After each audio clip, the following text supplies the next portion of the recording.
For all my talk about canceling the WWE Network and saying that I was only going to re-up my subscription to see shows that were interesting to me, and I wasn't going to, pay for it every month from now on.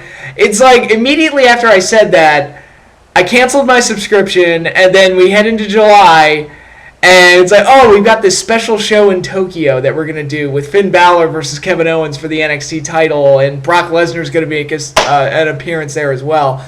It's like, well, that sounds pretty cool. And the build-up to Battleground has actually been pretty solid, and they're giving us Seth Rollins versus Brock Lesnar in the main event. So I'm sitting here just thinking, man, I really look stupid. It's like, well, I'm already re-up my subscription to the network because I gotta see those shows. So yeah, it's just really funny how that worked out. But WWE, they actually have some good things on the horizon. I'm actually somewhat enjoying the build-up to Battleground. It helps that there's at least 5 weeks in between pay-per-views this time, and they're not just rushing things just to get to the next pay-per-view, because for a while there, it was like there was a show every other week, it felt. It was getting pretty ridiculous. So it's nice that we're getting at least a little bit of a breather, and the build-up is allowed to actually flesh itself out a little bit more. We're getting John Cena versus Kevin Owens again, which I don't think, if I were booking, they wouldn't have already had a trilogy by this point. I probably would have spaced it out. All right, we're going to do 3 matches. I could probably get a year and a half out of that total if you let me, but 3 straight shows, 3 straight matches. That's just never been anything. I've never been fond of that style of booking. I always like to space out the rematches and make the rematches actually mean something. But to be fair, they have raised the stakes, and Kevin Owens continues to be the best part of the show. The feud is still hot and everything. So it's not like there are worse examples of the repetitive rematches, I think, but. Cena will probably win the rematch. I would hope that they would give it to Owens. I would, if it were up to me, I would. And then he's walking around on NXT with the U.S. title and all the cool shit they could do with that. I'd be totally in favor with that. But we'll see what happens. It's interesting regardless. You got Seth Rollins and Brock Lesnar in the main event, which I already mentioned. That should be great. And even the feud between Bray Wyatt and Roman Reigns has actually not been that bad. Because when I saw that they were doing this feud initially, I groaned. Because every Bray Wyatt feud has been... it has been so unremarkable and so bad that I just... Every time he pops up and starts feuding with somebody, I groan. Because I know it's not going to be good. It's not Bray's fault, it's the writer's fault. And making him such a directionless character and just randomly throwing baby faces at him just to give him somebody to work with without putting a whole lot of thought into making the feud mean something. The last feud he had, at least as far as singles go, because the Shield Wyatt's feud was obviously really good, but the last singles feud he had that was really like... had something that I could sink my teeth into was with Daniel Bryan, and that was early 2014. And since then, he's had the Cena feud, the Jericho feud, the Ambrose feud, the Undertaker feud, the Ryback feud, and all of them amounted to very little or nothing. And just didn't do a whole lot to really grab me or interest me. I mean, the Cena feud, a lot has been talked about that and how that basically ruined him. The Jericho feud did nothing, and I still don't know why he attacked Jericho. And the Ambrose feud, it kind of pulled the plug on what they were doing with Ambrose and Rollins, and didn't offer a good side story for Ambrose. And it felt like they had the same match 6 times over the course of 3 weeks. The Undertaker feud, I've already talked about that. It's like, yeah, they built up Bray just to feed him to Undertaker. It was a complete waste of time. And then the Ryback feud is kind of the same thing. And again, not that the match was bad. It was just, why did he attack Ryback? I don't know. I don't have a clue. I couldn't tell you. And just a bunch of stuff like that. So just a lot of pointless feuds. Here, by involving Roman Reigns' daughter, there's at least a little bit something more personal there. And his initial motivation of, well, Roman cost me the shot to get into the Money in the Bank ladder match. So it's like, okay, there's a reason why he's targeting Roman. It's revenge-based. And it's very basic, but it's like, at least it's something. At least it's something that I can follow and understand, and it doesn't feel like just some random thing that they threw together. And again, it helps that, we're actually getting some a little bit of time to build this up rather than just rushing it, giving it 2 weeks of build and then forcing it onto a pay-per-view. So yeah, Battleground is actually shaping up to be pretty solid, and again, it helps when you actually space out the show at least a little bit. Yeah, I'm looking forward to that. Their special in Tokyo, Japan, I think is going to be really cool. I'm going to try and get up early on July 4th so I can watch it. Mainly to see Finn Balor versus Kevin Owens. That's the main reason. But Brock Lesnar is going to be there as well. And I'll be interested in seeing what the WWE puts forth in this show, because it could be really cool. I'm hoping, my main hope for this show is that it looks like a Japanese show. Like it'll look like one of the Kurgan Hall New Japan shows or something like that. If it just looks like a WWE show and with Japanese fans, I'm like, I would kind of want it to look different from the normal WWE show, just to make it feel more special. Kind of like when Raw did like the old school Raws or whatever. People went gaga over the old school Raw, and it was like, no, you're just, the show looked different, and that's why it instantly grabbed you, and it was like, oh, doesn't look like the same homogenized set that we see every week. And that was one of the things I liked about WCW, or their venues would look different, and a lot of the old pay-per-view sets from back in the day, the shows would look different. MSG had this weird setup where the entrance is actually in the middle, and that actually looked really cool and really different, and that's how it's an MSG show. That's how that looks, and I don't know. I like it when venues and shows look different. I think here, by doing a show in Japan, you have a chance to make it look like a Japanese show and make it look different and stand out a little bit more, and rather than just making it look like another WWE event.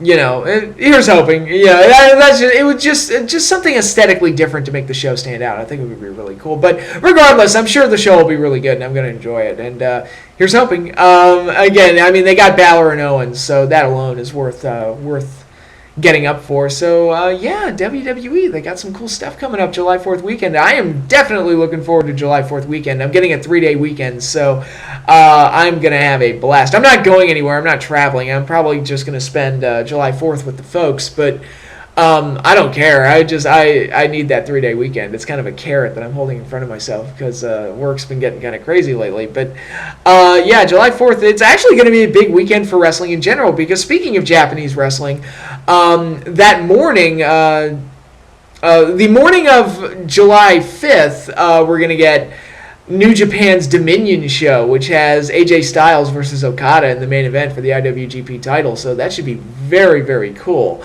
And the card looks great, I think. It's one of the better looking New Japan cards in a while, because one thing that I've criticized them for is that they put way too many tag matches on their cards, and it's become an increasing problem over the course of the year. Now they actually have a full card. They've crammed some of those tag matches on there, but it's not as noticeable because you got Ishii versus Makabe Part 3. That match is on there. You got AJ versus Okada. You've got Nakamura versus Goto 2. You've got Kushida challenging Omega for the junior heavyweight title. So there's a bunch of stuff on there. Yano is finally taking on Tanahashi one-on-one. So there's a lot of grudge matches and stuff. Sakuraba versus Shibata, that's going to be on there. So it looks like it's going to be a really good show and a really strong card, and it's probably New Japan's best card overall since Wrestle Kingdom 9. So I'm really looking forward to seeing it, and I encourage you all to check it out. It'll be, if you want to get a subscription to New Japan World. Again, it's one of those things, I cancel it and re-up it as if there's something interesting that I want to see. I bought it last month because I wanted to see the end of the Super Juniors tournament. It's hard for English-speaking audiences to navigate. I'm not going to lie. I would like it if they opened up an English version of the site, but as is, I mean, it's a pretty good service, and this Dominion show looks like it's going to be worth it, so I'm definitely looking forward to it. So, yeah, they're going to both be coming very early in the morning, both days, the 4th and the 5th, but... it's But I think it's going to be a lot of fun. Actually, the El Rey Network, while watching Lucha Underground, I saw that they're having a kaiju movie marathon throughout the entire July 4th weekend. I'm like, oh my god, it's like the old days. I can't remember the last time I saw a Godzilla movie marathon on TV. That's, oh my god, that's really awesome. So, even though I own every single Godzilla movie on DVD or video or whatever, and I've seen each one at least 3 or 4 times each, I'm going to watch at least some of it. I don't know which movies they're showing exactly, so that should be fun to see, like which ones they actually have the rights to actually air. I know around Christmas time last year they showed Gojira, the original one, which is kind of odd. It's like, Merry Christmas! On Christmas Eve I watched Gojira. I was just channel surfing. It's like, well, you know, Christmas Story, it's going to be on for 24 hours, so I'll be able to watch that anytime. But Gojira's on right now! So, you know, a little weird. But speaking of the El Rey Network, I'll talk a little bit about Lucha Underground. The build-up to Ultima Lucha, which is their big season finale, is coming up. I'm really excited for it. I think we've got our main event set. It's going to be Mil Muertes challenging Prince Puma for the Lucha Underground Championship. He defeated Drago to earn the title shot on the show this week, which was a really cool match. Just Mil Muertes is a complete beast. He's just a complete fucking monster. He's like, and I've said it before, he's probably the best gimmick and wrestling character since the early days of Kane. He's just really awesome, and just really, really sweet character.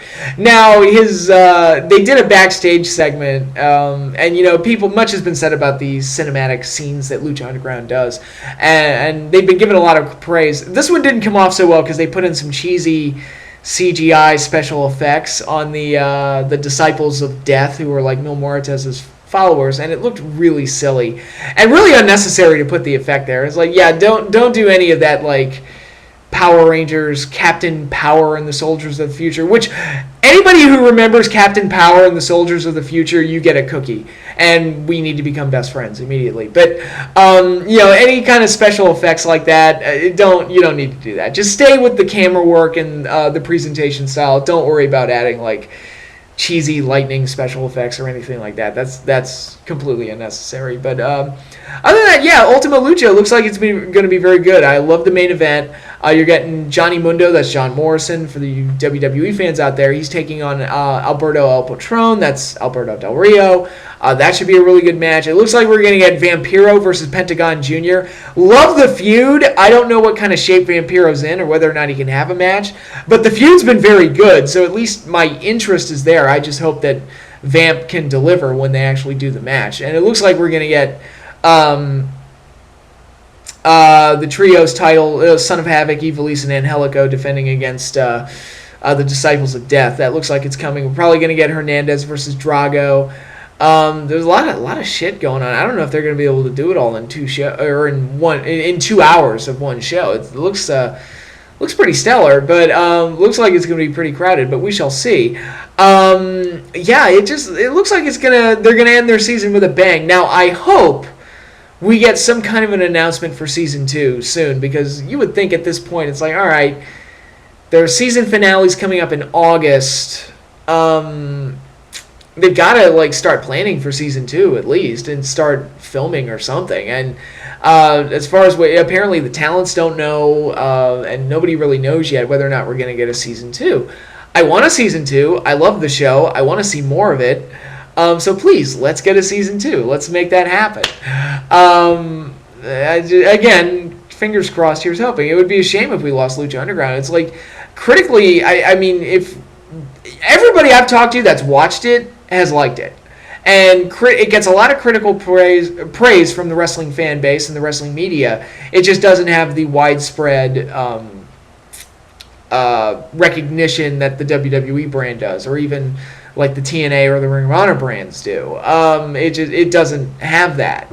And you know, if it's not able to survive past the first season, that would be a huge shame, because Lucha Underground has done more with the art form of wrestling than any other show has done this year. I mean, it's just presenting it in a completely unique and different way, and really trying to take the art form in a new direction and presenting it in a way that's fresh and exciting, while also giving us all the things that are supposed to work in professional wrestling and the things that we love, like great action, great great gimmicks, great characters, all that stuff.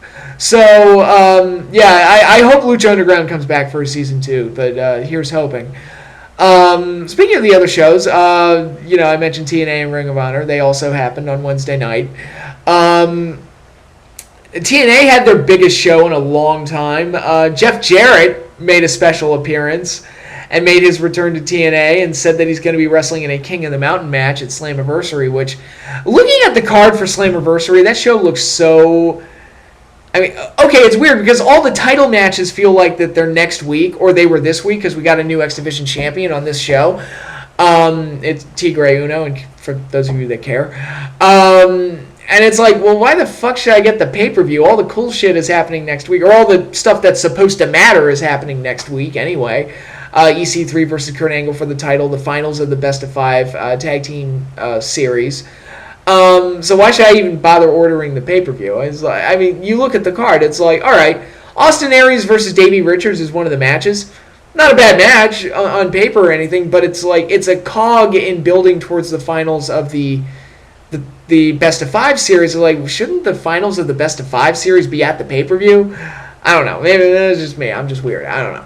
But in any case, Jeff Jarrett came back and announced he's going to be wrestling in a King of the Mountain match for what TNA is called the King of the Mountain Championship. What the fuck is that? I have no idea. I think he's going to be working with like Bobby Roode and like Drew Galloway and God, who the fuck else did they put in there? It's the most random like group of guys ever. It's like, gee, I think Jeff Jarrett's going to win this match. Just a thought, but. I don't know if Jeff Jarrett being there is going to lead to like some kind of merger between them and Global Force, or if he's going to take over TNA and rebrand it as Global Force or whatever. It's an ongoing story that'll be interesting to follow as the weeks go on.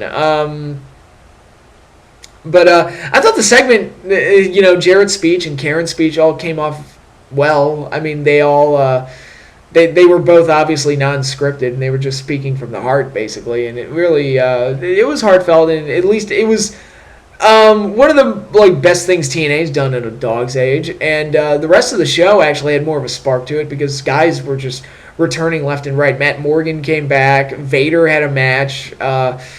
Somebody else came back. Oh, Hernandez came back. Yeah, the same night he's on Lucha Underground. He's still got I think he's gonna appear all throughout the rest of season 1, but all that stuff was taped back in April, and now he's back in TNA, so it's like, that's weird.